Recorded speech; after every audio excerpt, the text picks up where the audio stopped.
Get out! Get out! Get out! Get out! Get out!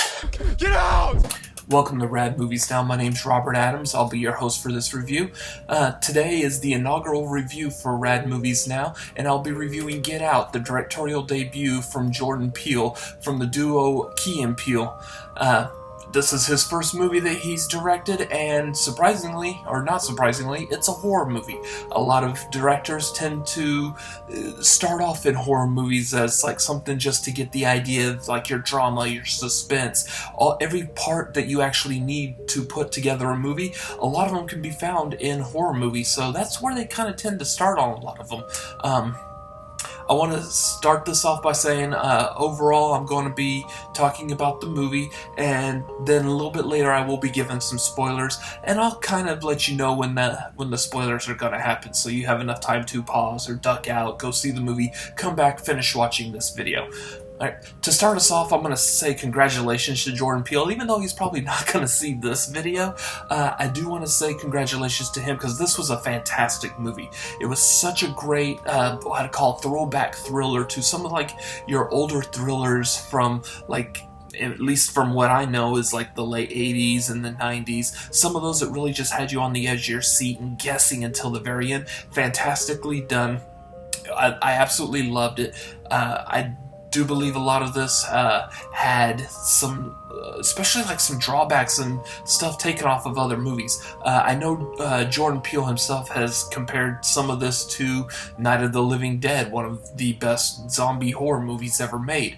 I do believe there was also some very strong nods to the Stepford Wives, which you could even see that in the trailer. So it was fantastic, very well done. I'm very excited to even see this again, knowing how it ends. So I also want to say I absolutely loved the acting in this movie. I do like that there was a good mix of actors who I'm not really familiar with just some really good actors that have been around for a while. The first two right off the top of my head are going to be the two leads. There was Daniel Kaluuya, who played Chris, the lead male in this movie, and then there was his girlfriend, Allison Williams, both of whom I really haven't seen pretty much in anything. I know he's had a few bit parts here and there, and I know she's really popular on that HBO show Girls, but otherwise I've never heard of them, and I thought they were fantastic, especially him, because he seemed to be the primary focus of this movie. And what was funny is I didn't even know that he was a British actor until I came back home and read some information about it. So kudos to him, because I didn't even guess that he had any kind of like an accent or anything throughout the whole movie. The actors who we were aware of, Catherine Keener, fantastic job by her, and Bradley Whitford. I loved both of them. I thought they were fantastic in their movies, or in this movie especially. And then there was the brother, Caleb Landry Jones, who we might know more as Banshee in X-Men First Class. Fantastic by them as well. The one I really noticed that I think really stood out to me was Lakeith Stanfield. He does have kind of a bit part in this movie. You'll know him from the trailer as he's the guy at the party that the lead guy Chris meets, and is basically saying that he's relieved that there's another brother there for him to relate to, and then the guy just starts acting all weird and whatnot, especially when he takes the picture and he's got the bloody nose. Just that guy, fantastic job. I wish I could have seen like a whole movie of him talking, because he stole pretty much every scene he was in. As far as, again, overall, the movie, absolutely loved it. I strongly suggest you go see it. Go see it in the theater, or if you got a really good home theater setup, this will be fantastic to watch at home. It was very edge of your seat. There were a lot of jump scares. I mean, you've seen the one in the trailer with the deer jumping out in front of the vehicle, but there was a lot of good jump scares. It's just really good, gripping movie. As far as the non-spoiler material, that's about as far as I'm going to go. So I'm going to pause right here, give y'all a few minutes to go see the movie, and then come right back and follow up on this, because I'm going to go into some spoilers next.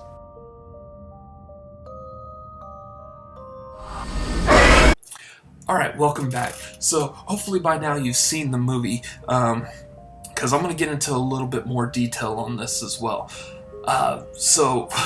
First of all, the plot of the movie was absolutely amazing. I thought it was great. Going into the movie, you're thinking that there's one black character in front of like a whole group of white people. There's going to be some racist things going on, and I absolutely love the fact that it took that idea and then flipped it, meaning that we thought there was going to be some strong hints of racism in this movie, and it's actually kind of a reverse that. And I won't say that there's no racism because I don't want to go into like the sociological aspects of this movie, but it just purely simple, it's kind of a reverse racism. The family is looking for the biggest, strongest black people they can find, mainly because they admire the traits from them. I think at one point they mentioned how like a black person was really good at running. In fact, the one guy ran and beat Bradley Whitford's father's character in a race. And then there was the lead guy, Chris, was really involved in basketball, and the brother made the comment about how he has like that, he has the genes in him because he's black, so therefore he should be able to be a great person, very big, strong, stuff like that.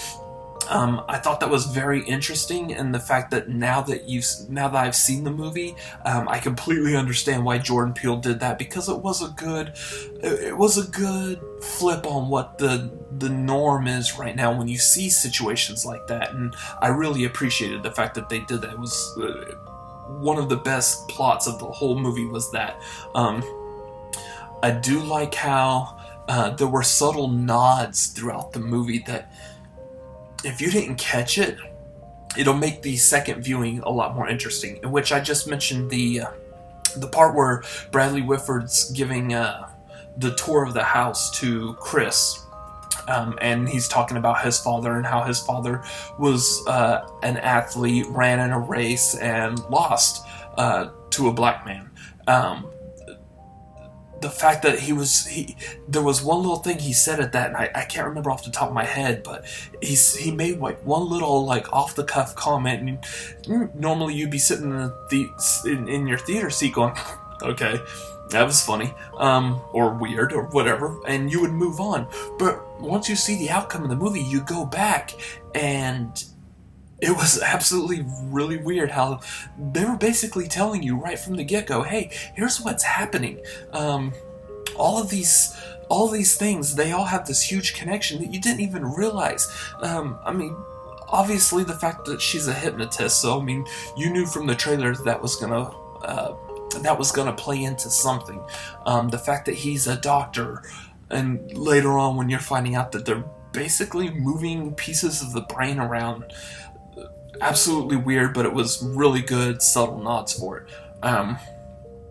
I do think some of the stuff that they did, now that you know the end, makes, even going back and watching the trailer again, makes it far more interesting. I like the part where they show the characters of Walter and Georgina in the trailer, and this, I mean, it happens in the movie too, but they even nodded this in the trailer and you didn't understand it. There was a part where they're introducing him in the trailer, and Bradley Whitford's character, the father, says that they kept Walter and Georgina around because they used to work for his parents, and that when the parents died, he couldn't bear to let them go, which was great, because in the trailer you're thinking that he says he couldn't bear to let Walter and Georgina go, when in actuality he couldn't bear to let his parents go, so therefore Walter and Georgina being his parents, that we later find out in it.